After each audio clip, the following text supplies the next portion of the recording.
ಇನ್ನು ಪಾಕಿಸ್ತಾನದಲ್ಲಿ ಬಂದಿಯಾಗಿರುವಂತಹ ಮಡಿಕೇರಿಯ ಯುವಕ ಯಶವಂತ್ ಎನ್ನುವಂತಹ ಯುವಕ. ಸೊ ಈಗ ಯಶವಂತ್ನ ತಂದೆ ತಾಯಿಯವರು ಪ್ರಧಾನಿ ನರೇಂದ್ರ ಮೋದಿ ಅವರಲ್ಲಿ ಮನವಿಯನ್ನ ಮಾಡ್ಕೊಳ್ತಾ ಇದ್ದಾರೆ. ಆದಷ್ಟು ಬೇಗ ತನ್ನ ಮಗನನ್ನು ವಾಪಸ್ ಕರೆತನ್ನಿ ಭಾರತಕ್ಕೆ ಎನ್ನುವಂತ ಮನವಿಯನ್ನ ಯಶವಂತ್ ಪೋಷಕರು ಮಾಡ್ಕೊಳ್ತಾ ಇರುವಂತದ್ದು ಪ್ರಧಾನಿಯವರಲ್ಲಿ. 2006ರಲ್ಲೇ ಪಾಕಿಸ್ತಾನದಲ್ಲಿ ನಾಪತ್ತೆಯಾಗಿದ್ದಾನೆ ಯಶವಂತ್ ಎನ್ನುವಂತಹ ಕೊಡಗಿನ ಯುವಕ. 17 ವರ್ಷ ಕಳೆದರೂ ಕೂಡ ಸರ್ಕಾರಕ್ಕೆ ಕರೆತರಲು ಸಾಧ್ಯವಾಗಲಿಲ್ಲ. ಲಾಹೋರ್ ಜೈಲಿನಲ್ಲಿ ಇದ್ದಾನೆ ಅಂತ ಯಶವಂತ್ನ ಪೋಷಕರು ಹೇಳ್ತಾ ಇದ್ದಾರೆ. ಯಶವಂತ್ನ ಪೋಷಕರು ಈಗ ಪ್ರಧಾನಿ ನರೇಂದ್ರ ಮೋದಿ ಅವರಲ್ಲಿ ಮನವಿಯನ್ನು ಮಾಡ್ಕೊಳ್ತಾ ಇದ್ದಾರೆ, ತನ್ನ ಮಗನನ್ನ ವಾಪಸ್ ಭಾರತಕ್ಕೆ ಕರೆತನ್ನಿ ಅಂತ. 17 ವರ್ಷ ಆಯ್ತು ನೋಡಿ. 17 ವರ್ಷ ಆದರೂ ಕೂಡ ಪಾಕಿಸ್ತಾನದಲ್ಲೇ ಇದ್ದಾರೆ. ಸರ್ಕಾರಕ್ಕೆ ಮನವಿಯನ್ನು ಮಾಡ್ಕೊಳ್ತಾ ಇದ್ದಾರೆ. ಅದೇ ಸರ್ಕಾರ ಕರೆತರುವಂತ ಪ್ರಯತ್ನ ಮಾಡ್ತು, ಬಟ್ ಏನಾಯ್ತೋ ಗೊತ್ತಿಲ್ಲ. ಆದರೂ ಇನ್ನೂ ಕೂಡ ಕರೆತರೋಕೆ ಆಗಲಿಲ್ಲ.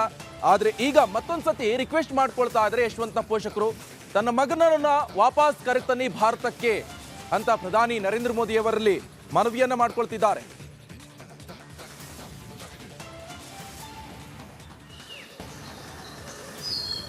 ಕಾಣಿಯಾಗಿದ್ದ ಅವರ ಮಗನ ಆದಮೇಲೆ ಒಂದು ಸುಮಾರು ವರ್ಷಗಳಾದಮೇಲೆ ಒಂದು ನ್ಯೂಸ್ ಪೇಪರಲ್ಲಿ ಒಂದು ಫೋಟೋವನ್ನು ನೋಡ್ತಾರೆ.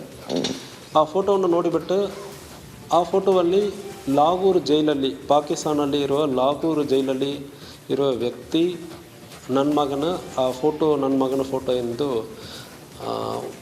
ಒಂದು ಮಿನಿಸ್ಟ್ರಿ ಆಫ್ ಎಕ್ಸ್ಟರ್ನಲ್ ಅಫೇರ್ಸ್ಗೆ ಬರೀತಾರೆ. ಅದು ಬಗ್ಗೆ ಡೀಟೇಲ್ ಬೇರೆ ಬೇರೆ ಕಡೆಯಿಂದ ಬಂತು. ಮತ್ತು ಅಡಿಷ್ನಲ್ ಎವಿಡೆನ್ಸ್ಗೆ ಯಾವುದು ಕೊಡೋದಕ್ಕೆ ಮತ್ತು ಬೇರೆ ಬೇರೆ ಟೆಸ್ಟ್ ಯಾವುದು ಮಾಡಬೇಕಂದ್ರೆ ಅದಕ್ಕೂ ಕೂಡ ವ್ಯವಸ್ಥೆ. ಈಗ ನನ್ನ ಮಗ ಹೋಗಿ 18 ವರ್ಷ ಆಯಿತು. 18 ವರ್ಷ ಒಳಗೆ ಯಾವುದು ಪ್ಲೇಸ್ ಸಿಕ್ಕಿದೆ ನನಗೆ.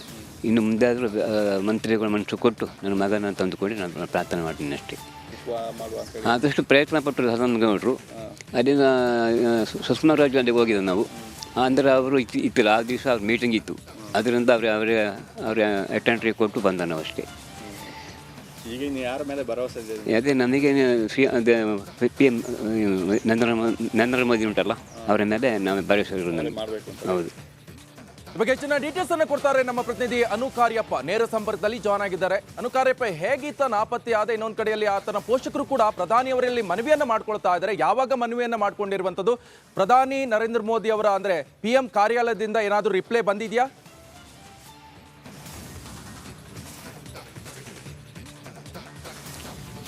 ನಿಕೇಶ್, ಇದು ನಡೆದಿರುವಂಥ ಘಟನೆ ಅಂದರೆ 2006ರ ಕೊನೆಯಲ್ಲಿ, ಆ ವರ್ಷದ ಕೊನೆಯಲ್ಲಿ ನಾಪತ್ತೆ ಆಗಿರುವಂಥದ್ದು. ಈಗ ಕೊಡಗು ಜಿಲ್ಲೆಯ ಗೋಣಿಕೊಪ್ಪದ ಕಾವೇರಿ ಕಾಲೇಜಲ್ಲಿ ವ್ಯಾಸಂಗ ಮಾಡ್ತಿದ್ದೆ. ನಂತರ ಮೈಸೂರಿಗೆ ಕಳಿಸಿ ಡಿಪ್ಲೊಮಾ ಮಾಡಲಿಕ್ಕೆ ಅಂತೇಳಿ ಅಲ್ಲಿ ನಾಪತ್ತೆ ಆಗಿರುವಂಥದ್ದು 2006ರಲ್ಲಿ.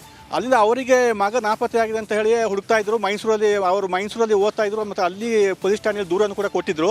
ನಂತರ ಅವರಿಗೆ ಗೊತ್ತಾಗಿರುವಂಥದ್ದು 2014ರಲ್ಲಿ ಒಂದು ಪತ್ರಿಕೆಯಲ್ಲಿ ಒಂದು ಫೋಟೋ ಬರ್ತಾ, ಈ ರೀತಿ ಲಾಹೋರ್ ಜೈಲಲ್ಲಿ ಇದ್ದಾರೆ ಒಬ್ಬರು ಯುವಕ ಅಂತ ಹೇಳಿ. ಆ ಫೋಟೋ ನೋಡಿ ನಮ್ಮದೇ ಮಗ ಅಂತ ಹೇಳಿ ಇವರು ಅದನ್ನು ಕ್ಲೈಮ್ ಮಾಡಿರುವಂಥದ್ದು. ಮತ್ತು ಅಲ್ಲಿಂದ ಇಲ್ಲಿವರೆಗೆ ಹೋರಾಟ ಮಾಡ್ತಾನೆ ಇದ್ದಾರೆ. ಈಗ ಸಾಕಷ್ಟು ಬೆಳವಣಿಗೆ ಕೂಡ ಆಗಿದೆ. ಅಂದರೆ ಪಾಕಿಸ್ತಾನದ ಹೈ ಕಮಿಷನರ್ ಅವರಿಂದ ಪತ್ರ ಕೂಡ ಇವರಿಗೆ ಸಾಕಷ್ಟು ಪತ್ರ ಬಂದಿದೆ. ಇವರು ಕೂಡ ಪತ್ರ ವ್ಯವಹಾರ ಮಾಡಿದ್ದಾರೆ.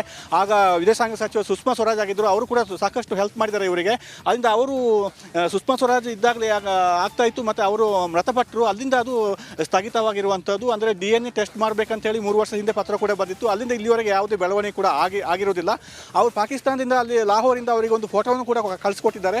ಅದು ನನ್ನ ಮಗ ಯಶವಂತ್ ಅಂತೇಳಿ ಅವರು ಕುಶಲಪ್ಪ ತಂದೆ ಮತ್ತು ತಾಯಿ ಅವರು ಹೇಳ್ತಾ ಇದ್ದಾರೆ, ನಮ್ಮ ಮಗದೆ ಅಂತ ಹೇಳಿ. ಮತ್ತು ಈ ಕುತ್ತಿಗೆಯಲ್ಲಿ ಒಂದು ಸುಟ್ಟ ಗಾಯದ ಕಲೆ ಇದೆ, ಅದು ಅವರಿಗೆ ಇತ್ತಂತೆ ಯಶವಂತಿಗೆ. ಆದರೆ ನಮ್ಮನೇ ಮಗ, ಅವರು ಅದನ್ನು ಬೇಗ ಕಳಿಸಿಕೊಡಿ ಅಂತ ಹೇಳ್ತಾ ಇದ್ದಾರೆ. ಆದರೆ ಈ DNA ಟೆಸ್ಟ್ ಮಾಡಿದರೆ ಎಲ್ಲವೂ ಗೊತ್ತಾಗುತ್ತೆ ಅಂತ ಅವರು ಒತ್ತಾಯ ಮಾಡ್ತಿರುವಂಥದ್ದು. ಈಗ ಪ್ರಧಾನಿ ನರೇಂದ್ರ ಮೋದಿ ಅವರೇ ನಮಗೆ ಹೆಲ್ಪ್ ಮಾಡಬೇಕಂತ ಅವರು ಹೇಳ್ತಾ ಇದ್ದಾರೆ.